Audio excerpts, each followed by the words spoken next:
నమస్తే అండి. నమస్తే అండి. మేము కొండపల్లి మున్సిపాలిటీ జగనన్న కాలనీ నుంచి వచ్చామండి.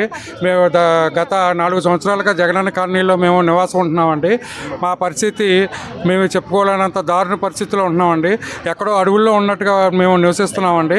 అయితే మాకు 4 సంవత్సరాల మటుకు రోడ్డు కానీ, ఒక తాగే నీరు కానీ, లేకపోతే డ్రైనేజ్ వ్యవస్థ లేకుండా మేము చాలా దీనమైన పరిస్థితుల్లో నివసిస్తున్నామండి అక్కడ.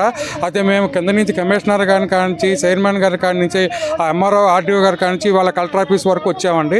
వచ్చి అర్జీ పెట్టుకున్నామండి. కలెక్టర్ గారు సానుకూలంగా స్పందించారండి. అయితే మా పరిస్థితి ఎలా ఉందంటే, ఒక చనిపోయిన బాడీని తీసుకెళ్తా కూడా మాకు అవకాశం లేకుండా, రోడ్లు కూడా లేకుండా దీనమైన పరిస్థితిలో ఉన్నామండి. కనీసం ఎవరైనా సీరియస్గా ఒక మెడికల్కి వెళ్ళాలన్నా ఒక అంబులెన్స్ వచ్చే పరిస్థితి కూడా లేదండి మా కాలనీలో. దయచేసి మీడియా ద్వారా అయినా పైన అధికారులకి, మా స్థానిక ఎమ్మెల్యే గారికి, మా స్థానిక ఎమ్మెల్యే గారికి వాళ్ళు కొద్దిగా కరుణించి మాకు కనీసం సిమెంట్ రోడ్డు, తార్ రోడ్డు అవసరం లేదండి.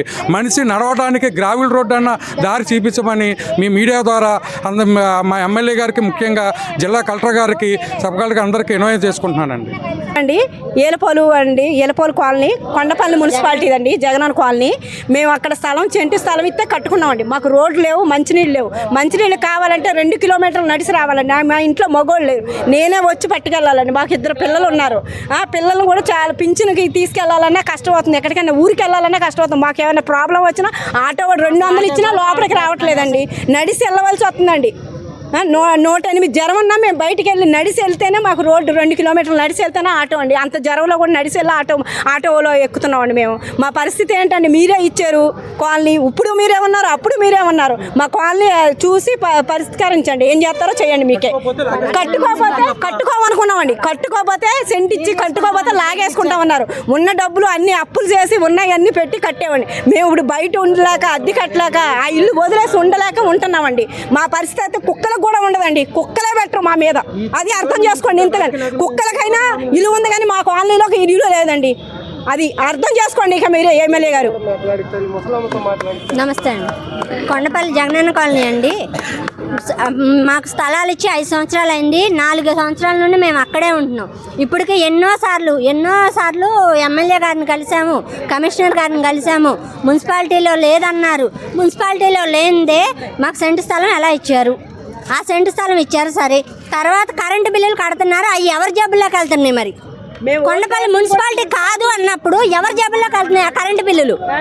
మీ జబ్బుల్లోకి వెళ్తున్నాయా, అధికారుల జబ్బుల్లోకి వెళ్తున్నాయా, లేకపోతే రాజకీయ నాయకుల జబ్బుల్లోకి వెళ్తున్నాయా? ఏ రకంగా తీసుకుంటున్నారు, ఏ రకంగా ఇచ్చేస్తున్నారు? కొండపల్లి మున్సిపాలిటీకే ఓట్లు వేసాం. మరి మేము ఓటర్లమే, కొండపల్లి మున్సిపాలిటీలో ఓటర్లమే. మేమేం బయట వాళ్ళం కాదు, వేరే ఊర్లో ఇచ్చారు. వాళ్ళు కూడా కాదుగా, మేము కొండపల్లి వాళ్ళమేగా. మేము మాకు ఎందుకు పట్టించుకోరు? మమ్మల్ని ఎందుకు ఇచ్చేస్తున్నారు? మేము వెళ్ళి అడుగుతుంటే ఆ కాలనీ గురించి వదిలేసేయండి, తర్వాత చూద్దాం, తర్వాత పట్టించుకుందాం. మీరేగా ఎమ్మెల్యే, అప్పుడు మీరే, ఇప్పుడు మీరే. ఇచ్చిన రోజు ఏం చెప్పారు? ఎమ్మటే సంవత్సరం లోపల ఇల్లు అయిపోతాయమ్మా, నేనే వచ్చి రోడ్లు అన్నీ వేపించి అన్నీ చేస్తా అన్నావు. సోమవారంలో ఉండి ఆ మాట చెప్పావు నాకు. ఆ మాట చెప్పినప్పుడు నువ్వు అదే పని చేయాలి కదా. ఇప్పటికి ఈ రోజుకి రావడానికి భయపడుతున్నావు ఎందుకు? వచ్చి మా ముందు మాట్లాడు నువ్వు. అదేమంటే అరుస్తావు, లేదంటే గోల్గోలు చేస్తారు. ఏంటిది? మేము మనుషులమే, మమ్మల్ని పట్టించుకోండి. మా పిల్లలు వర్షం పడిందంటే వారం రోజులు సెలవులు, ఇళ్లలో ఉంటున్నారు, చదువులు పోయినాయి. మీ వల్ల మేము పిల్లలు ఆగమైపోవాలా? మీ వల్ల మీకు ఓట్లు వేసిన పాపానికి మేము మా ఫ్యామిలీలో సఫర్ అయిపోతున్నాయి. ముఖ్యంగా వాటర్ చూస్తే